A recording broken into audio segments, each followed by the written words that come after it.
যার যার দাবি আছে একটু ধৈর্য ধরেন। 15.5 বছর যদি ধৈর্য ধরতে পারেন, 2-1 মাস একটু ধৈর্য ধরেন। সাংবাদিক বন্ধুগণ, আমি ধন্যবাদ জানাই জাতির এই কাঙ্ক্ষিত পরিবর্তনে আপনারা সমান তালে জাতির ইচ্ছাকে আকাঙ্ক্ষাকে ধারণ করে দিনরাত আপনারা পরিশ্রম করে যাচ্ছেন এবং দেশবাসী বিশ্ববাসীর কাছে সত্য আপনারা তুলে ধরছেন। এই জন্যে আমি আপনাদেরকে ধন্যবাদ জানিয়ে আমার কথা শুরু করছি। আপনারা জানেন এই মাসের 5 তারিখ বাংলাদেশে একটা কাঙ্ক্ষিত পরিবর্তন এসেছে।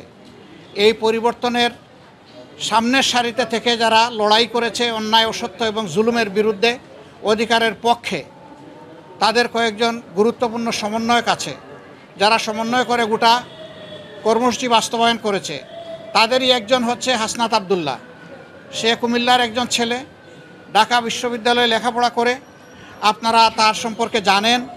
গতকালকে একটা বাহিনীর কিছু লোকেরা তারা প্রতিবাদ করতে এসে সমস্ত আইন কানুন ভঙ্গ করে গায়ের জোরে তারা সেক্রেটারিয়েটে বা সচিবালয়ে ঢুকে পড়েছিল। তাদের উদ্দেশ্য খারাপ ছিল। সেখানে ঢুকে গালিগালাজ, উচ্ছৃঙ্খল অবস্থা সৃষ্টি করা, এরে ধরো ওরে মারো, এই ধরনের অবস্থা তারা সৃষ্টি করেছিল। যারা ত্যাগ এবং তিতিক্ষা, যারা নিজের জীবন দিয়ে বুকের রক্ত দিয়ে সামনের সারিতে থেকে লড়াই করেছে, তারা যখন শুনেছে দেশকে অস্থির করার জন্য এই ধরনের একটা পদক্ষেপ নেওয়া হয়েছে, তারা এসেছিল ছুটে তাদেরকে শান্ত করার জন্য, বোঝানোর জন্য। এই যারা দরদ নিয়ে তাদের পাশে এসেছিল, এই লোকগুলো, এই বাহিনীর লোকগুলো তাদের গায়ে হাত তুলেছে, তাদেরকে মারধর করেছে। আপনারা এটা দেখেছেন এবং আপনারা এটা জেনেছেন। আপনাদের মাধ্যমেই আমাদের জানার সুযোগ হয়েছে, মিডিয়া আপনারা তুলে ধরেছেন। তারা অনেক ধৈর্য ধরেছে, কিন্তু যখন দেখেছে যে সব কিছু সীমা ছাড়িয়ে যাচ্ছে, সীমা লঙ্ঘন করছে, তারা রাষ্ট্রের ব্যবস্থাকেই ভেঙে দিতে চায়, চুরমার করে দিতে চায়, তখন বাধ্য হয়ে তারা এদেরকে প্রতিরোধ করেছে এবং প্রতিরোধের মুখে তারা পালিয়েও যায়। ওই সময়টাই তারা হাসনাত আবদুল্লাহ সহ আরও অনেকের উপরে হামলা করে। এখানে চিকিৎসাধীন কমপক্ষে 3 জন আছেন যারা গুরুতর আহত হয়েছেন। আমরা দেখতে এসেছিলাম। 2 জনকে অস্ত্রোপচারের জন্য ওটিতে নেওয়া হবে, এই জন্যে ডিস্টার্ব হবে জেনে আমরা ওইদিকে যাইনি। আমরা শুধু হাসনাত আবদুল্লাহকেই দেখে এসেছি। আলহামদুলিল্লাহ, যতটুকু দেখেছি সে আশঙ্কামুক্ত, বাকিটা আল্লাহ ভালো জানেন। আমরা দোয়া করি আল্লাহ যেন তাকে সুস্থতার পূর্ণ নিয়ামত দান করে।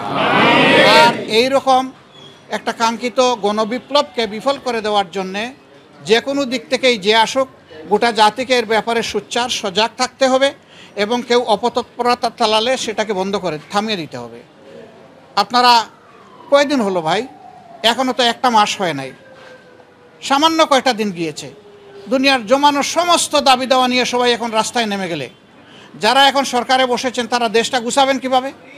এতদিন আপনাদের দাবি দেওয়া কোথায় ছিল? সেই দাবি দেওয়াগুলো এতদিন করলেন না কেন? এখন এরা দায়িত্ব নিয়েছে জনগণের অনুরোধে। তারা তো ইচ্ছা করে এখানে আসেনি। তাদেরকে যদি সহযোগিতা না করে এইভাবে ব্যতিব্যস্ত করে তোলা হয়, তাইলে রাষ্ট্র পুনর্গঠন এবং মেরামতের যে কাজটা, এটা তো তারা করতে পারবে না। এখানে সকলের দায়িত্বশীল আচরণ আমরা আশা করি। যার যার দাবি আছে একটু ধৈর্য ধরেন। 15.5 বছর যদি ধৈর্য ধরতে পারেন, 2-1 মাস একটু ধৈর্য ধরেন। ওনারা একটু গুছিয়ে আনুক, তারপরে আপনারা স্বাভাবিকভাবে নিয়মতান্ত্রিকভাবে আপনাদের দাবিগুলো তুলে ধরেন। কিন্তু সেইটা করতে গিয়ে আপনারা সচিবালয়ে ঢুকে পড়বেন, আপনারা বিশৃঙ্খল অবস্থা সৃষ্টি করবেন, এটা তো দেশের জনগণ মেনে নেবে না। আপনারা কি দেশের জনগণের বিপক্ষে দাঁড়াতে চাচ্ছেন? এরকম যারা দুঃসাহস দেখাবে, জনগণ কিন্তু তাদেরকে ক্ষমা করবে না। আমরা আশা করব যে তাদের সকলের শুভবুদ্ধির উদয় হবে এবং কারো উস্কানিতে, ষড়যন্ত্রে তারা পা দেবে না।